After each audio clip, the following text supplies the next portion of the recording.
আপনি কি করেন একটু বলবেন? আমি এই বাড়ির একমাত্র বউ, মানে এখানে আমি ফুল টাইম চাকরি করি কোনো বেতন ছাড়া। আপনার যোগ্যতা?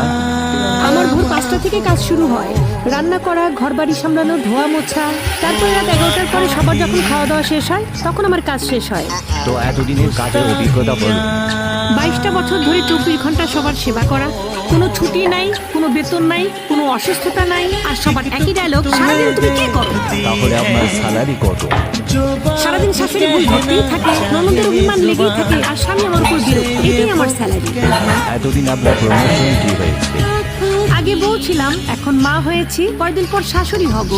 পদের নাম চেঞ্জ হয়ে যাবে কিন্তু দায়িত্ব চেঞ্জ হবে না। আমরা বাড়ির বউ, বুঝছেন?